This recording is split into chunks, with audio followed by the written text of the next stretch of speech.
फिर से स्वागत है आपका मेरे इस चैनल में।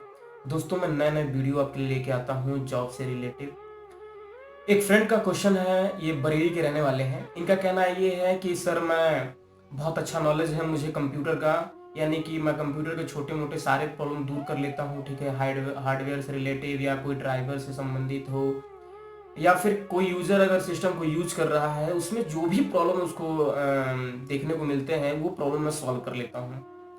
लेकिन उनका कहना ये है कि सर, मैं फ्रेशर हूँ, 10+2 का एग्ज़ाम मैंने दिया है और मैं एक छोटे मोटे शॉप से ये सब जानकारी लिया हूँ और मुझे इस चीज़ का नॉलेज भी हो गया है, और मैं एक मल्टीनेशनल कंपनी में या फिर पीवीटी कंपनी में या फिर किसी अच्छे कंपनी में जॉब करना चाहते हैं। तो उनकी सबसे बड़ी समस्या ये हो रही है कि वो Naukri.com से या फिर अदर साइटों से जॉब ढूंढ रहे हैं, तो उसमें डेस्कटॉप सपोर्ट या फिर नेटवर्क इंजीनियर या फिर एक्सेट्रा, मतलब आईटी डिपार्टमेंट से संबंधित उनको दिख रहा है। लेकिन वो पूछना ये चाहते हैं कि किस जॉब के लिए वो इंटरव्यू देने के लिए जाएं और इंटरव्यू में किस तरह के क्वेश्चन पूछे जाएंगे, किस जॉब के लिए मुझे इंटरव्यू देना चाहिए, या फिर कैसे मतलब इस जॉब को मैं पा सकूंगा, इसके लिए मुझे क्या क्या मतलब प्रोसेस देखना पड़ेगा, इसके बारे में वो जानना चाहते हैं। तो अगर वो मेरा ये वीडियो देख रहे हैं तो मैं उनको ये बता दूं कि अगर आप जो बता रहे हैं कि कंप्यूटर से रिलेटेड आपको नॉलेज है, तो कंप्यूटर का जो आप बता रहे हैं वो सबसे पहले स्टेज जो होता है डेस्कटॉप सपोर्ट का। जो जॉब मिलती है इस तरह के वर्क अगर आप जानते हैं, नॉलेज है, तो एक कंपनी में आपको जो एंट्री होती है, अगर फ्रेशर है तो सबसे पहले एंट्री जो होगी वो डेस्कटॉप सपोर्ट की तरफ से, मतलब जो आपको पहला जॉब मिलेगा वो डेस्कटॉप सपोर्ट का मिलेगा, डेस्कटॉप सपोर्ट इंजीनियर का। फ्रेंड, इस जॉब के बारे में आपको बता दूं सबसे पहले कि ये जॉब जो है, जैसे कि एक यूजर एक सिस्टम को यूज करता है। जैसे कंपनी में बहुत सारे यूजर होते हैं, 250, 300, 500 ऐसे यूजर होते हैं। और ये जो डेस्कटॉप सपोर्ट इंजीनियर का जो वर्क होता है, उनका काम ये होता है कि अगर एक यूजर एक सिस्टम को यूज कर रहा है या फिर साथ में प्रिंटर यूज कर रहा है या फिर कोई और भी वाईफाई या फिर स्कैनर मशीन, इस तरह का कोई भी चीज यूज कर रहा है साथ में, तो उससे जो भी उसको प्रॉब्लम हो रही है, जैसे मान लीजिए कि प्रिंटर प्रिंट नहीं हो रहा है, या फिर जो लैपटॉप यूज कर रहा है वो हीट हो रहा है, स्लो चल रहा है, या फिर ड्राइवर वर्क नहीं कर रहा है, या फिर किसी सॉफ्टवेयर को इंस्टॉल करना है, इस तरह का जितना भी वर्क है एक डेस्कटॉप सपोर्ट के अंडर में आता है। और कंपनियों में बहुत अच्छी वैकेंसी होती है डेस्कटॉप सपोर्ट की, और फिर धीरे धीरे आपका जो लेवल है धीरे धीरे बढ़ते जाता है। लेकिन जो सबसे पहला जो जॉब है वो डेस्कटॉप सपोर्ट का ही है। अब बात रही कि इस जॉब को कैसे पाया जाए, तो सबसे पहली बात यह है कि बड़ी बड़ी कंपनियां जो होती हैं वो थर्ड पार्टी की तरफ से कैंडिडेट को लेती हैं, यानी कोई थर्ड पार्टी जो होती है वो कैंडिडेट उस कंपनी में देती है, और फिर हमारे जो छोटे मोटे जो संस्था होते हैं जो जॉब दिलाते हैं वो लोग भी डायरेक्ट जॉब दिलाते हैं कंपनी में। या फिर आप चाहें तो जो सोशल मीडिया का आप सारा ले रहे हैं, जैसे कि Naukri.com का या फिर Sign.com का या एक्सेट्रा जो भी आप ले रहे हैं, उसमें भी डायरेक्ट चाहे तो आप दे सकते हैं। उस पर आप अप्लाई करिए, अपना रिज्यूम शेयर कीजिए, वहां से कॉल आता है। कॉल में आपसे छोटी मोटी जानकारी ली जाती है। अब सबसे बड़ी बात यह होती है कि आप इंटरव्यू का जो प्रोसेस होता है कंपनियों में कई तरीके से होता है। सबसे पहले अगर आप रिज्यूम जैसे ही अपना शेयर करते हैं, अप्लाई करते हैं वहीं से, तो सबसे पहले एक कॉल आता है। वो कॉल का मकसद ये रहता है कि सबसे पहले वो उस कैंडिडेट के बारे में छोटी मोटी जानकारी लेते हैं कि वो क्या कैंडिडेट इंटरव्यू देने योग्य है कि नहीं।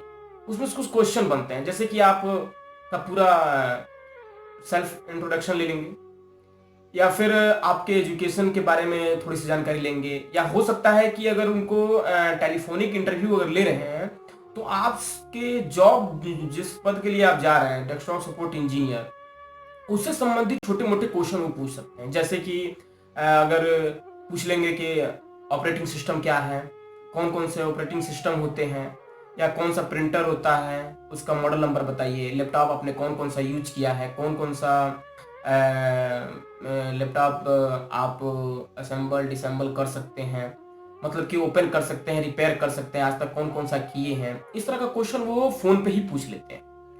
फोन से पूछने के बाद अगर उनके मुताबिक आप आंसर देते हैं कॉन्फिडेंस के साथ, तब वो फिर आपको मेल के द्वारा आपको बुलाते हैं। एक मेल भेजेंगे इंटरव्यू के लिए, और उसमें पूरा बाकायदा एड्रेस लिखा होता है, और उस पर कॉन्टेक्ट पर्सन का नाम लिखा होता है, कंपनी का नाम लिखा होता है, और फिर उसकी प्रिंट आउट आप लेके आप उस कंपनी में इंटरव्यू के लिए जाते हैं। तो सबसे पहले जो फर्स्ट राउंड होता है वो टेक्निकल राउंड होता है। अलग अलग कंपनियों का अलग अलग प्रोसेस है, लेकिन कुछ कंपनियां जो होती हैं वो टेक्निकल राउंड आपका लेती हैं, यानी कि टेक्निकल संबंधित क्वेश्चन पूछते हैं। हो सकता है कि आपके सामने एक लैपटॉप रख दें या डेस्कटॉप रख दें या प्रिंटर रख दें, उसके बारे में छोटी मोटी जानकारी आपसे पूछ लें, या फिर कोई प्रॉब्लम है उसका सोल्यूशन पूछ लें कि सिस्टम हैंग हो रहा है, इसके लिए क्या क्या प्रोसेस अपनाना चाहिए। या फिर किसी कंपनी में अगर किसी यूजर के प्रॉब्लम है तो उसके सबसे पहले आप क्या करेंगे, कैसे हैंडल करेंगे, कितने टाइम लेंगे आप, इस तरह का भी क्वेश्चन करते हैं। अगर आप इससे क्वालिफाई हो जाते हैं तो दूसरा जो राउंड होता है वो एचआर राउंड होता है। इसमें सबसे बड़ी एचआर राउंड की खूबी होती है, इसमें देखा ये जाता है कि आपका मतलब पर्सनालिटी, ठीक है, बोलने के तरीके, आपको कुछ इंग्लिश नॉलेज है कि नहीं, या फिर आप ऐसा तो नहीं है ना कि आपको नॉलेज है आप बोल अच्छा नहीं पाते हैं, या किसी से बात अगर करना हो तो उसमें आपको कोई प्रॉब्लम तो नहीं हो रहा है ना। इस तरह के राउंड में क्वेश्चन पूछे जाते हैं, चार राउंड जो दूसरा राउंड होता है। और फिर उसके बाद आपका एक्सपीरियंस देखा जाता है। अगर आप फ्रेशर हैं, अगर उसमें फ्रेशर की वैकेंसी थी या है तो आपकी वैकेंसी हो जाती है, ठीक है, आप उसमें सेलेक्ट हो जाते हैं, एक मेल आता है और आपको ज्वाइनिंग डेट मिलता है, ठीक है, ऑफर लेटर, ज्वाइनिंग लेटर आपको मिल जाता है और कंपनी में आप जॉब कर लेते हैं। अच्छा, सबसे बड़ी प्रॉब्लम है कि इनका कहना है कि सर क्वेश्चन कौन कौन से पूछे जाएंगे। तो देखिए, मैं आपको ये बता दूं कि अगर आप डेस्कटॉप सपोर्ट इंजीनियर के लिए जा रहे हैं और अगर आप फ्रेशर हैं तो मैं आपको बता दूं कि फ्रेशर के लिए क्वेश्चन ऐसा नहीं है कि बाहरी क्वेश्चन कोई पूछ ले आदमी, ऐसा नहीं हो सकता है। डेस्कटॉप सपोर्ट के जो जो वर्क होते हैं, यानी कि आप समझ लीजिए कि ये अगर मोबाइल है, एक मोबाइल को इसमें क्या क्या प्रॉब्लम हो सकता है, बस इसी के बारे में आपसे पूछना है, ठीक है। कॉन्फिडेंस के साथ मेरे अनुसार तो आपको वही आंसर देना चाहिए जो इससे रिलेटिव हो और जो सटीक हो, यानी कि ज्यादा घुमावदार ना हो, ठीक है। वही क्वेश्चन आपसे पूछे जाएंगे, बाहरी क्वेश्चन कोई भी नहीं पूछा जाएगा। अब आपके दिमाग में ये भी घूम रहा है कि सर कितने तरह के क्वेश्चन बनेंगे, तो मैं आपको ये बता दूं कि अगर मान लीजिए कि आपके बारे में अगर कोई पूछता है आपसे तो क्या क्या पूछ सकता है। आपका नाम पूछ सकता है, आपका घर का एड्रेस पूछ सकता है, आपके परिवार के बारे में जान सकता है, मतलब कि आप ही के बारे में, आपके बारे में कितने सारे क्वेश्चन बन रहे हैं आप खुद सोच सकते हैं। आपके परिवार के बारे में पूछेगा, हो सकता है कि आपके पापा के जॉब के बारे में पूछ ले, या फिर हो सकता है आपका आपने जो पढ़ाई लिखाई की है, जो डिग्रियां ली हैं, जो कॉलेज में पढ़ा है, हो सकता है सब्जेक्ट के बारे में पूछ ले। मतलब इतना डीपली कोई पूछता नहीं है, लेकिन क्वेश्चन बन सकता है। यानी कि आप डेस्कटॉप सपोर्ट इंजीनियर के लिए जा रहे हैं इंटरव्यू के लिए, तो हर तरह के क्वेश्चन उस डेस्कटॉप, लैपटॉप, प्रिंटर, हो सकता है मोबाइल के बारे में भी आपसे पूछा जा सकता है। और कॉन्फिडेंस के साथ अगर आप बताते हैं तो मुझे विश्वास है कि आपका सिलेक्शन होना है, ठीक है। आप बिल्कुल मत घबराइए, ठीक है। आप डेस्कटॉप सपोर्ट के लिए सबसे पहले जाइए, आप इंटरव्यू दीजिए। और हो सकता है कि आप ये सोच रहे होंगे कि इंटरव्यू की तैयारी कैसे की जाए, तो सबसे अच्छा इंटरव्यू तैयारी करने का सबसे अच्छा तरीका ये है कि आप कम से कम 2-4 इंटरव्यू दीजिए, 2-4-5 इंटरव्यू दीजिए। तो इससे ये होगा कि आपको ये मालूम हो जाएगा और थोड़ा बहुत कॉन्फिडेंस भी मिलेगा कि कौन कौन से क्वेश्चन पूछ जाते हैं, कैसे क्वेश्चन होते हैं, कैसे जाना है, क्या करना है, प्रोसेस सब कुछ आपको 2-4 जब इंटरव्यू आप देंगे ना तो सब कुछ क्लियर हो जाता है उसमें। अगर इससे ज्यादा और भी कोई प्रॉब्लम आपको हो रहा है जॉब लेने में तो आप मुझे मेल करिए, ठीक है, मैं जरूर आपको रिप्लाई दूंगा, ठीक है। और आप जॉब ज्वाइन कीजिए, जॉब के लिए इंटरव्यू के लिए जाइए। बहुत बहुत धन्यवाद आपका।